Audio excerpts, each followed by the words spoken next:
The studio lights on The View glared as the cameras rolled. Laughter echoed across the stage as Whoopi Goldberg leaned forward, smirking slightly. "She's just a puppet," Whoopi said, waving her hand dismissively. "I mean, come on, Karoline Leavitt, the youngest press secretary ever. It's like handing a fighter jet to a teenager." Joy Behar chuckled beside her. "Exactly. It's not just inexperience, it's blind loyalty. She doesn't speak, she repeats." Trump opens his mouth and she echoes it like Alexa. The studio audience erupted. Cheers, claps, whistles, some even stood to applaud.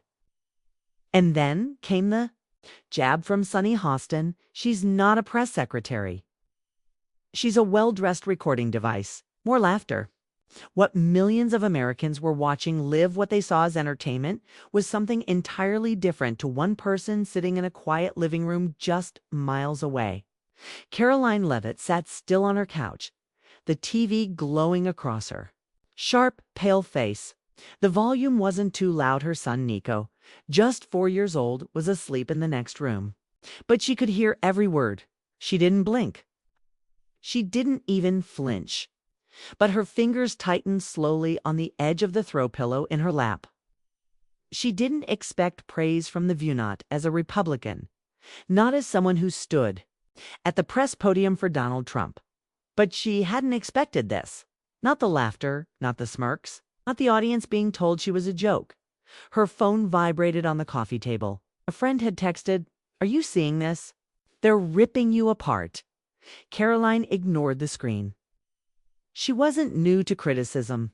She had faced firestorms from reporters, harsh headlines, brutal tweets. But this felt more organized, not off-the-cuff commentary. These were pre-written jokes, precision-targeted jabs. Not debate, not analysis, mockery. And that audience, they weren't reacting to a disagreement. They were being told who to laugh at. Karoline leaned back into the couch, drawing a slow breath. The baby monitor sat silent beside her, Nico's gentle breathing, the only comfort in the room. She turned down the volume on the TV. The show continued, but her mind had left it. She stared at the wall above the screen as if seeing past it. Something shifted behind her eyes, like the quiet click of a safety being released. Karoline didn't cry. She didn't shout. But something inside her had crossed a line. This wasn't about pride. This was about the dangerous message, this kind of media sent to every young conservative woman in America, that they weren't to be debated, they were to be humiliated. The phone buzzed again. This time she picked it up, scrolled through her contacts. Her finger hovered only a second before she pressed call. The line rang twice before a calm, seasoned voice answered. "Ellen Harper speaking." Karoline didn't introduce herself. "I want them to pay," she said. There was silence on the other end, but it wasn't confusion, it was calculation. Ellen Harper was no ordinary lawyer. She had brought down a major network 5 years ago for slandering a Navy whistleblower.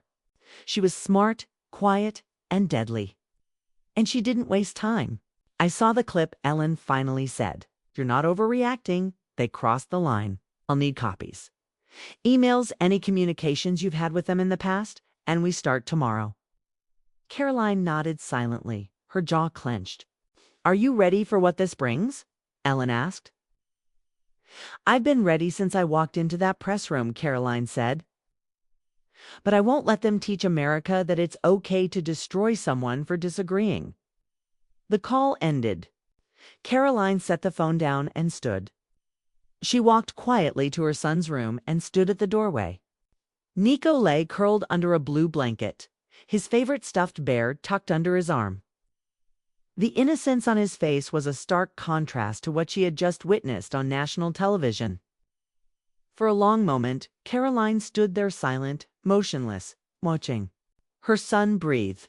The next morning, the story hadn't hit headlines yet. The internet hadn't exploded. The View would air again with the same hosts, the same smiles, and another round of carefully rehearsed laughs. But something was already moving, quietly, steadily. Karoline Leavitt wasn't just angry, she was planning. And this time, the courtroom would be the stage. Not with viral moments, not with rage, with truth. And with consequences. 3 days later, the media began to notice. First, it was a quiet headline buried beneath celebrity gossip. Former White House spokeswoman hires media lawyer after View segment. Then, a right-leaning blog picked it up and spun it harder. Karoline Leavitt takes legal aim at ABC's liberal powerhouse. By the fourth day, it wasn't just online chatter, it was news. In Washington, D.C., journalists began digging. The video clip of the View segment was circulating everywhere. In it, the laughter wasn't just harsh, it was deliberate. The timing too perfect. And then came the real headline.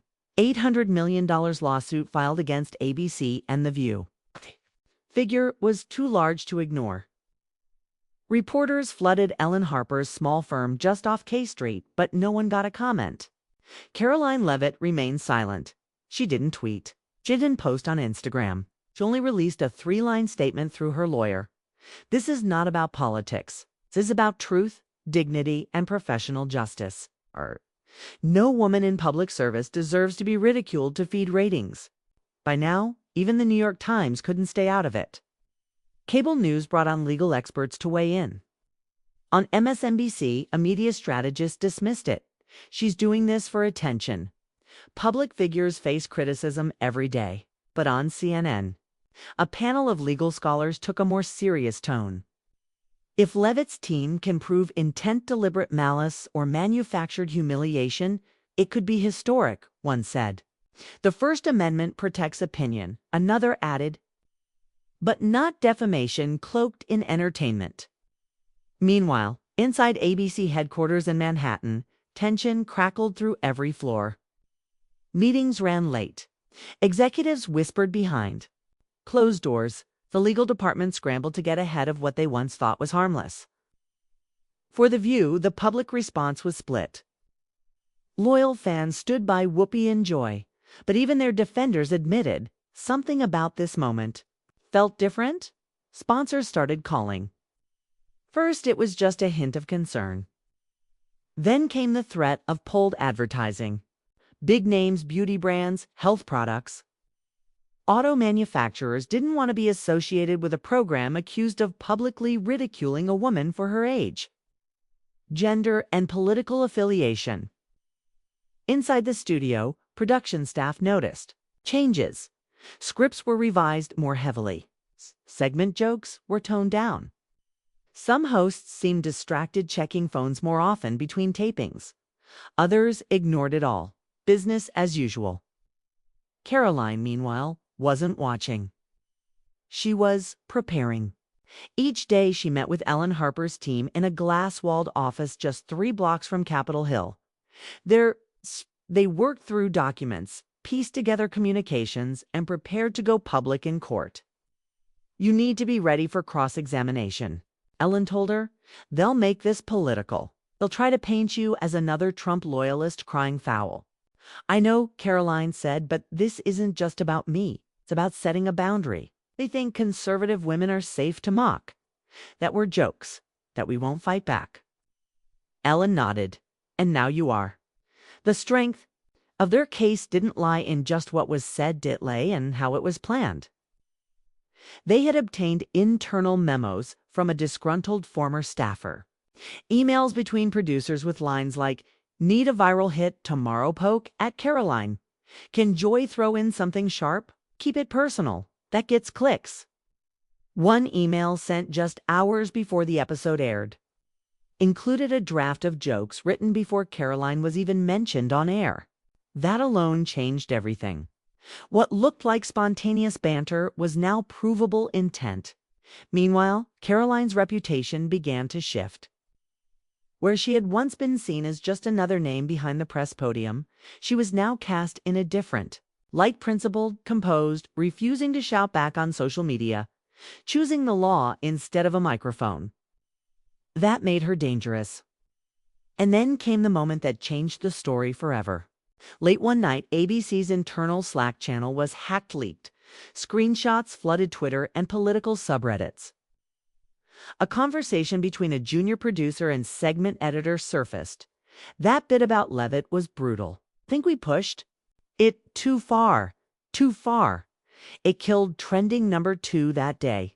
The clip hit 9 million views in 6 hours. That's what we're paid to do. The screenshots went viral. And with that, public sentiment shifted. Suddenly, it wasn't just conservatives defending Karoline. Now media ethicists, feminist commentators, and legal scholars voiced concern. Was this about silencing voices or exposing systemic bullying on national television? The narrative cracked. And in the background, Karoline's team quietly filed one more motion, a subpoena for Whoopi Goldberg and Joy Behar to testify in court. This wasn't a publicity stunt anymore. This was a war. And it was just beginning. The day of the first hearing arrived like a national event. Outside the Manhattan courthouse, barricades lined the streets. Dozens of reporters from Fox News, CNN, The New York Times, and TMZ stood shoulder to shoulder. Boom! Mics pointed toward the doors. Protesters and supporters clashed behind yellow tape signs, reading "Protect Free Speech," waved beside others that said media must be held accountable. Karoline Leavitt stepped from the black SUV flanked by Ellen Harper and her legal aides. She wore a navy blue coat, hair tied neatly, no jewelry except a tiny silver cross at her neck. Her expression was steady, not angry, not smiling. Ready? Inside. The courtroom buzzed with quiet urgency. Reporters filled every seat. ABC's team occupied the right row, a wall of dark suits and high priest confidence. On the left, Karoline's table looked leaner but focused.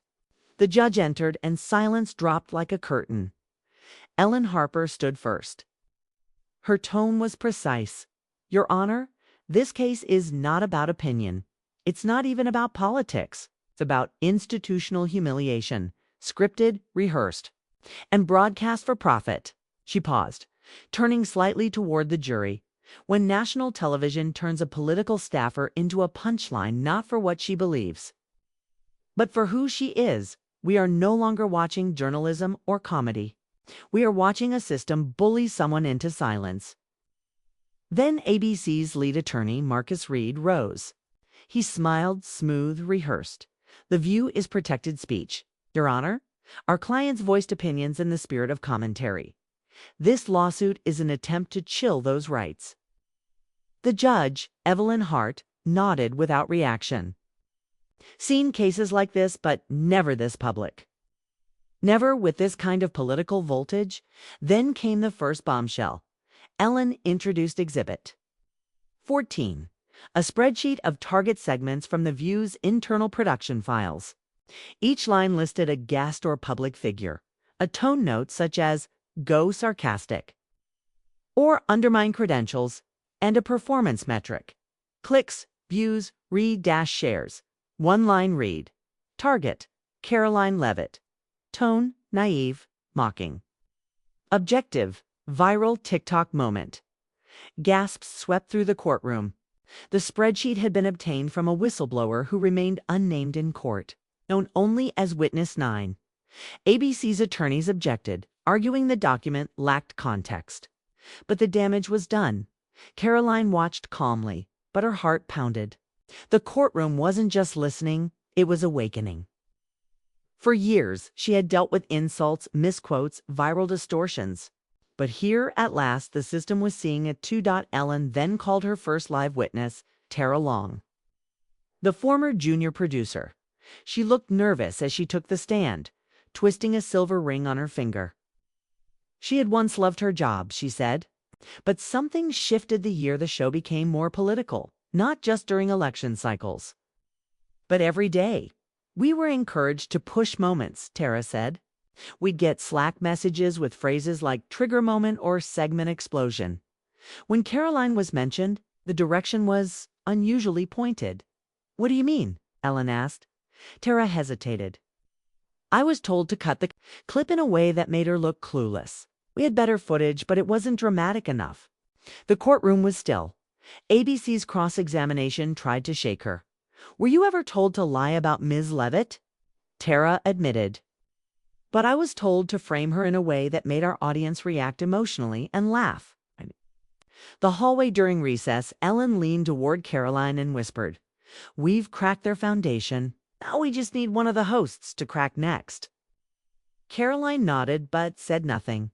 She was thinking of her inbox, the anonymous death. Threats she hadn't told Ellen about. The messages from college girls saying, "Thank you for not backing down." The mothers who sent letters saying, "My daughter was bullied for supporting you."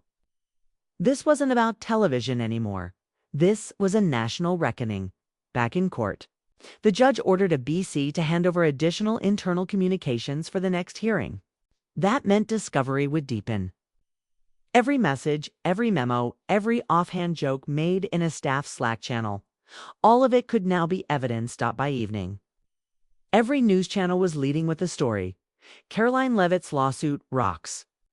ABC internal emails reveal calculated mockery.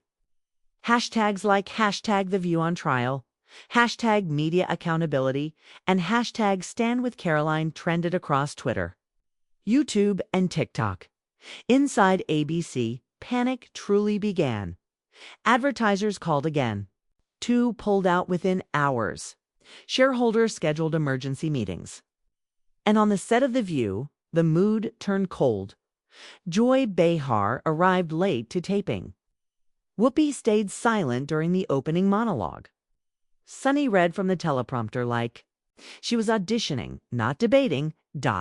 And when the cameras cut to commercial, Whoopi leaned toward Joy and said, "We may have gone too far." Joy replied quietly, "We're not in charge anymore. The lawyers are." Outside, Karoline Leavitt stood on the courthouse steps. She didn't hold a press conference. She didn't shout slogans. She just spoke clearly. "I didn't sue the View to silence anyone. I sued them so women like me, like any woman, can walk into public life and be heard, not humiliated." Then she stepped into the car and shut the door. This was just the middle act off the empire. Wasn't just shaking now. It was starting to fall. Tara's voice quivered as she spoke, but her testimony pierced the courtroom like a cold gust of wind. "I was there when the segment was rehearsed. The script didn't include most of what aired live. That part about calling her a puppet with a hairbrush. That was added last minute by Whoopi after a huddle with producers." Gasps filled the courtroom. The jury leaned forward. Reporters typed frantically. Ellen Harper didn't interrupt. She let the moment breathe. Tara, the former production assistant, took a shaky breath and continued. "They laughed. One of the producers said, 'This will trend in 20 minutes. They knew it would go viral. They didn't care if it was true. They just wanted numbers." On the other side of the room, ABC's legal team whispered urgently. Their lead attorney, Marcus Reed, stood up swiftly. "Objection, Your Honor, speculation." Judge Hart narrowed her eyes. Sustained. "But the witnesses' statements about first-hand observation are admissible." The damage, however, had already been done. When the court adjourned for lunch, cameras swarmed the courthouse steps. Social media ignited. #with Karoline, #TheViewOnTrial, #daytime defamation inside. In a quiet conference room, Karoline sat with Ellen. She didn't look triumphant. She looked tired. "Why do I feel worse today than I did when they aired the segment?" she asked quietly. Ellen offered her a glass of water. "Because truth costs something. They threw a rock." "You're standing still." Back in the courtroom. The next witness was Dr. Lena Sorensen, a political communications expert from Georgetown. She stood tall, confident, with a calm academic demeanor. "The View isn't just talk television," she explained to the jury. "It influences public perception. And when it chooses to slander someone, especially a political figure under 30, that impact lasts." She held up a study in the 72 hours after the segment aired. Social media mentions of Karoline Leavitt jumped 400%. Nearly 70% of those posts were negative. That's not public discourse. That's character assassination disguised as entertainment. Turned, locking eyes with each juror. Even if the law permits harsh opinion, the court must ask, does the truth matter anymore? Marcus Reed rose again, this time more aggressive. Dr. Sorensen, you're an expert in media perception. But are you a legal scholar? Are you here to speak to the law or just emotion? She smiled. I am here to speak to the consequences. And the consequences of this broadcast were measurable and malicious. As she stepped down, the judge nodded subtly, as if acknowledging her restraint and precision. Then came the moment everyone had been waiting for. Karoline Leavitt took the stand. The room went silent as she adjusted the microphone. Cameras clicked. The nation held its breath. I never thought I'd be in this courtroom, she began softly. I've faced political storms, press ambushes, protests. But this was different. She looked toward the ABC attorneys without hostility, only firmness. This was deliberate. It wasn't just that I was criticized, it was was personal. It was cruel. She described the aftermath. How her family received threatening letters. How her email was flooded with hate. How her 80-year-old nephew came home from school, asking why his aunt was the joke on TikTok. Ellen approached her gently. Karoline, did you ever ask The View for an apology? Karoline nodded. I did. I reached out privately. No lawyers. I just wanted them to acknowledge it went too far. Did they respond? Karoline stared straight ahead. They blocked my team on social media. Gasps again. Thank you. Ms. Leavitt, Ellen said. No further questions. Marcus Reed tried to rattle her on cross-examination. Asked if she had used this trial to raise her profile, if she had political ambitions tied to victimhood. Karoline remained steady. My ambition was to be treated fairly. If that's too much to ask, then something's broken. As the day closed, Judge Hart adjourned the court, her voice firm. We resume tomorrow with final evidence and closing arguments. This court recognizes the gravity of what is being decided. As the crowd filtered out, no one noticed that Karoline lingered, just a few seconds longer than everyone else. Looking at the bench, the jury, the flag, and then that quiet moment, something settled in the room, a shift, because win or lose, she'd already shaken the system. The temperature inside ABC headquarters had shifted from denial to dread. Top executives gathered in a glass-paneled war room overlooking the Manhattan skyline. Phones buzzed nonstop, advertisers asking questions no one could answer. Why didn't you vet those emails? Why did you mock a sitting White House official on air repeatedly? Legal teams scrambled to manage risk. Public relations firms drafted crisis statements that no one dared release. Meanwhile, back in court, Ellen Harper was tightening the noose. Day 4 of the trial began with a sharp exchange. ABC's lawyers attempted to dismiss the case under a First Amendment argument, but Judge Evelyn Hart shook her head. There is a legal distinction between opinion and intentional defamation, she said. That's why we're here. Then came the moment. Ellen had been waiting for the next witness, Jenna Coleman, a former assistant editor at The View, young, anxious, and slightly trembling as she took the stand. Jenna looked like someone dragged into a fight much bigger than herself.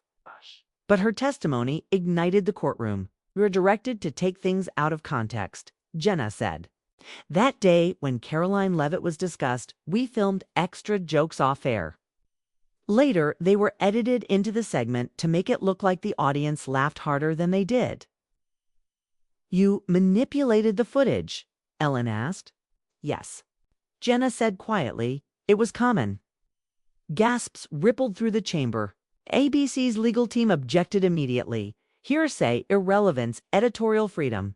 But the judge overruled them. This goes to intent. Judge Hart ruled. Jury will decide. Jenna's next words were even more damaging. She pulled out a printed Slack thread one Ellen had obtained quietly during Discovery. In it, the segment's lead producer bragged, "Let's bait her. Carol Leavitt's meltdown equals gold. Make her look like a MAGA Barbie." It wasn't just the words. It was the laughter emojis, the digital fingerprints of intent. Karoline sat still, her jaw tight. The courtroom murmured. The jury scribbled notes. Two members exchanged glances. One reporter in the gallery whispered, "This just turned from trial to takedown." Outside the courtroom, the media frenzy had reached a new level. Major anchors debated the story in primetime segments. Fox News painted Karoline as a martyr for truth. MSNBC called it a dangerous precedent for media freedom. But even progressive outlets had begun to shift, acknowledging that The View may have crossed ethical lines. And inside The View's own studio, the tension was finally unspoken, but unbearable. Production was no longer fun. The crew moved stiffly.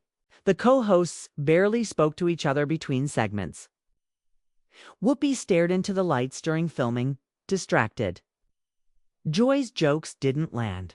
Sunny Hostin's voice cracked mid-sentence. During a commercial break, Joy muttered to her makeup artist, "This is bigger than Karoline now." Back in court, Ellen Harper delivered what would become the most pivotal moment of the case.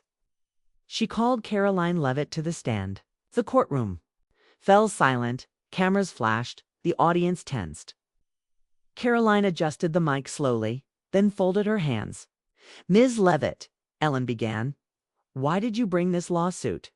Karoline looked at the jury, not with fire, but with gravity. "Because if someone doesn't push back, it doesn't stop," she said. "It started with jokes. Then came the memes.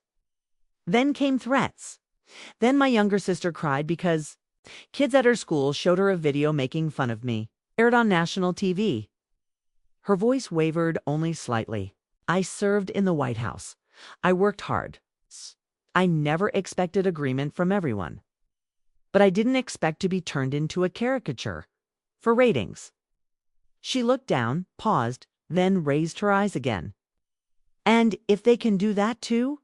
Me with security and legal protection, imagine what they do to women with no platform at all." The courtroom was dead quiet. Even Marcus Reed, ABC's bulldog lawyer, hesitated before his cross. When he did speak, his tone had softened. "Ms. Leavitt, would you agree that criticism comes with public service?" "Yes," Karoline replied. "But what happened to me wasn't criticism. It was coordinated mockery. That's not journalism. It's humiliation for profit." The judge let her answer stand. Outside, crowds had grown. Supporters held signs. "I stand with Karoline, stop media abuse." Free speech isn't a weapon. Donations poured into a GoFundMe for Karoline's legal team, even though she hadn't requested it. Some celebrities tweeted support. Others nervously remained silent, waiting to see how far the fire would spread. And in back offices at ABC, producers and executives held whispered meetings no one recorded. The winds had changed. And in that moment, with a single young woman standing before the court, a media empire began to fracture. They'd underestimated her. They weren't the first. They wouldn't be the last. Cable news anchors abandoned regular programming. Social media hashtags like #Leavitt, vs The View, and #Truth on Trial trended worldwide. Political figures, celebrities, and even international journalists weighed in. Some called it a culture war. Others saw it as a media reckoning. But inside the courtroom, things turned even more explosive. EllenHarper.com and Composed returned to the center of the courtroom with a new bombshell surveillance footage.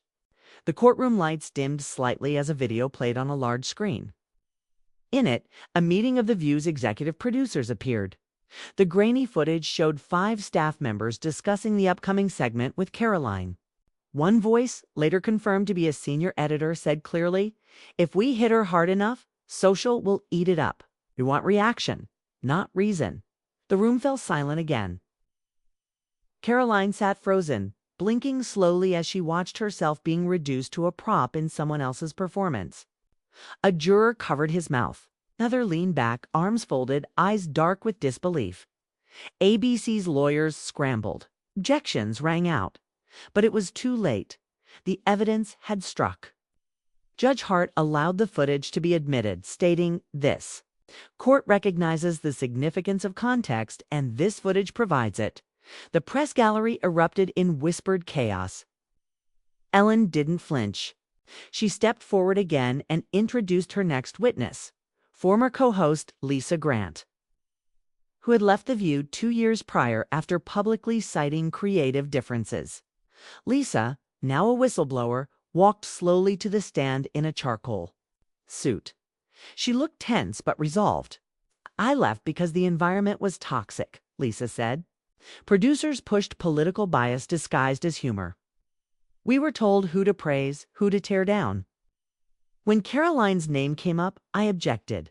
I was told she's easy to mock. Pretty face, Trump girl, no protection." "Go for it." The air turned electric. ABC's lead counsel stood to cross-examine, but was interrupted by an outburst from the gallery. A woman sobbing. It was a former production intern, now visibly distressed, whispering, "I didn't know it was this bad." The judge asked for order. Outside, barricades had been set up around the courthouse. Protesters clashed, not violently, but with fierce words. Signs declared, "Journalism isn't bullying. Free speech, not free slander. Protect women from media abuse." The court resumed. ABC's final play was to bring Whoopi Goldberg herself to the stand. The studio had resisted it, but after mounting pressure and public demand, she was called.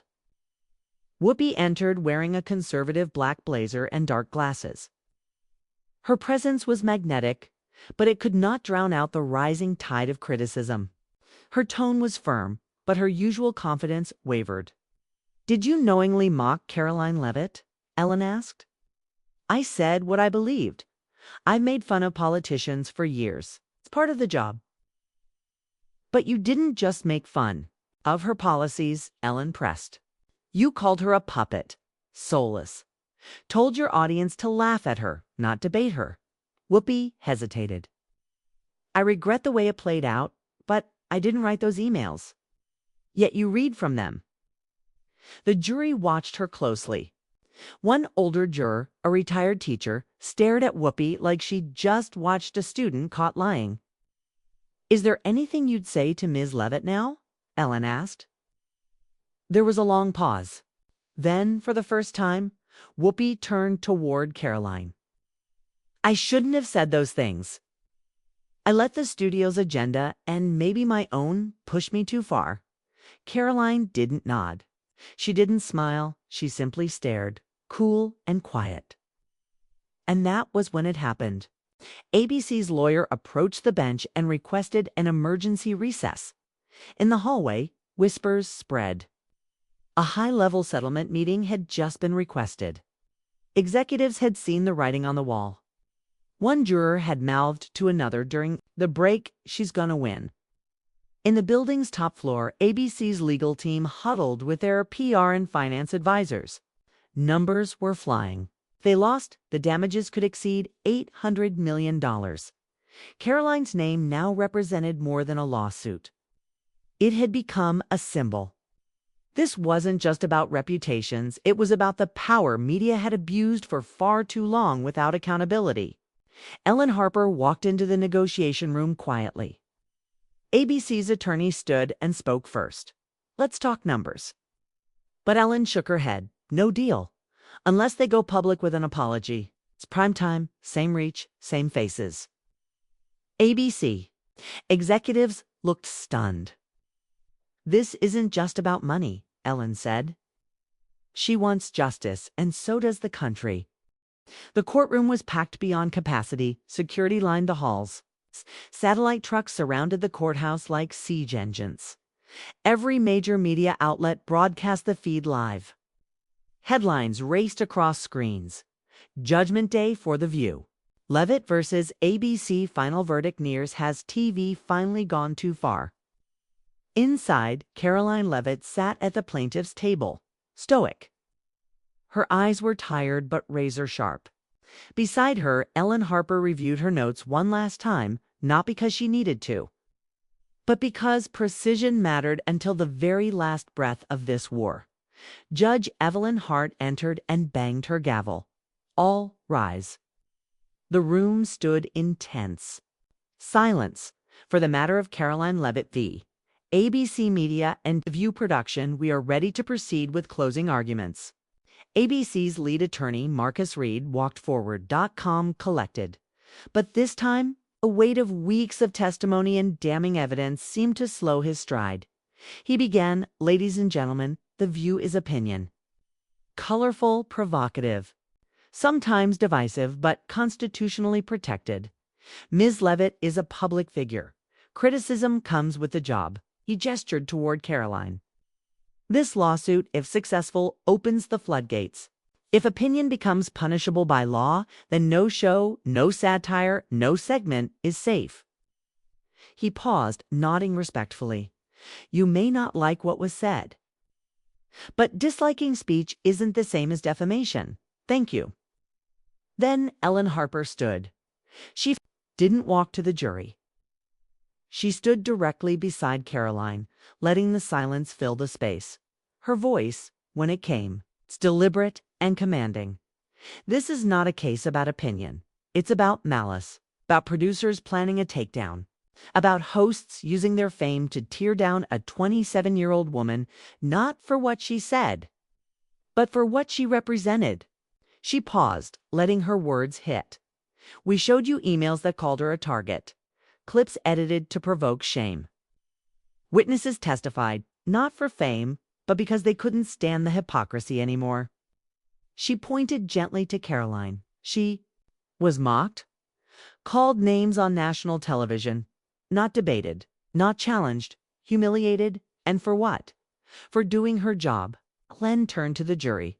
"If we allow media giants to do this with no consequences, who's next?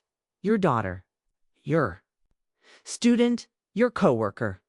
The room held its breath. The View may be entertainment, but today, this courtroom is truth. She sat down. For the next 2 hours, Judge Hart reviewed motions. The jury was sent out. America waited. Outside, thousands had gathered, some held signs that read, "Stand with Karoline. The media must answer. Truth isn't optional." Finally, the jury returned. The foreman stood, hands trembling. "In the matter of defamation and emotional harm, we, the jury, find in favor of the plaintiff, Karoline Leavitt." A murmur erupted. "We award damages totaling $832 million. Gasps, shouts, reporters darting for phones. Lawyers stunned. Karoline blinked, just once, then bowed her head. Across the courtroom, Whoopi Goldberg looked pale. Joy Behar was absent. ABC executives stood motionless, their empire cracking in real time. Outside, the crowd roared. Within hours, ABC stock plummeted. Advertisers began pulling support. By evening, The View was suspended indefinitely. Internal memos leaked. Reevaluate future of live panel shows. But Karoline didn't give interviews. She declined book offers, refused to become a media celebrity. Instead, she issued a single statement. "This was never about me. It was about dignity, about drawing the line, about reminding the most powerful voices in media that the people they mock have names, families, and limits." She returned to the press briefing room in the White House, standing again behind the podium. And the next time a reporter tried to corner her with a viral question, she smiled, calm, unwavering, because now they knew. She wasn't just a press secretary. She was a warning shot, a precedent, a reckoning.